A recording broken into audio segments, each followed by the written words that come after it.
அப்போ சீமானை இப்படி தான் குமைக்கத்தான் செய்வாங்க. இது கேள்வி கேட்ட நபர் வந்து கலைஞர் தொலைக்காட்சியை சேர்ந்தவர். கேள்வி கேட்டவர் அவர் பேர் ராஜு இது பேர். இது அதை வந்து நான் ஒரு ஒரு மீடியாக்காரராக இருந்து பார்த்தா நான் அதை வந்து தவறுன்னு சொல்ல மாட்டேன். ஒரு கேள்வி கேட்குறேன், சீமானுக்கு பிடித்த மாதிரி கேள்வி கேட்கறதுக்கு பத்திரிக்கையாளன் கிடையாது. அது நாம் தமிழர் கட்சிக்காரன் தம்பிக்காரன் கேட்டு போவான். சீமானுக்கு பிடித்த மாதிரி கேள்வி கேட்கறதுக்கு பத்திரிக்கையாளன் வேலை கிடையாது.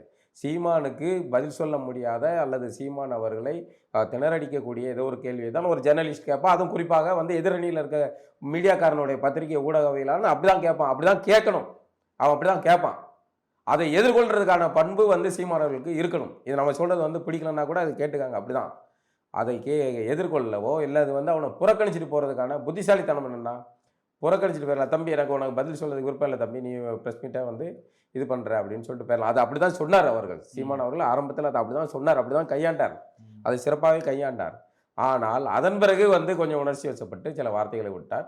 அது வந்து தவிர்த்திருக்கப்பட வேண்டியது.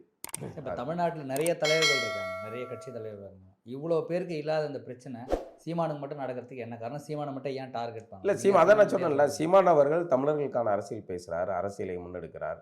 அப்படிங்கும்போது சீமானை கோமாளியாக மாற்ற வேண்டியது வந்து அவர்களுடையது. இது வந்து அவர்கள் செய்கிறது தான். திராவிட கூட்டம் இதை செய்யும், அது திமுக மிக சிறப்பாகவே செய்யும். அப்படிங்கும்போது அவன் செய்கிறான் அப்படின்னு தான் தெரியுதில்ல நமக்கு. நம்ம தானே கவனமாக இருக்கணும். ஏற்கனவே சொல்லிட்டான், ஏற்கனவே அரியலூர்லேயே அங்கே வர இந்த மாதிரி நடந்துச்சு. இப்படி தொடர்ச்சியாக எல்லா ப்ரெஸ் மீட்லையும் நடக்கு. இப்போ ப்ரெஸ் கிளப் விஷயத்தில் சர்ச்சைக்கு ஆன அந்த கேரக்டரும் வந்து இதே வேலை தான் செய்தது. இந்த வேலையை செய்கிறதுக்காகவே அவங்க ப்ரெஸ்ஸு ரிப்போர்ட்டர்ஸுங்கிற பேரெலாம் அனுப்பதான் செய்வாங்க. என் துறையை சார்ந்தது தானே, எனக்கு தெரியுமில்ல, இவன் எதை செய்வான் அப்படிங்கிறது தெரியுமில்ல. அப்போ அதுக்கு தான் அவன் அனுப்புகிறான்.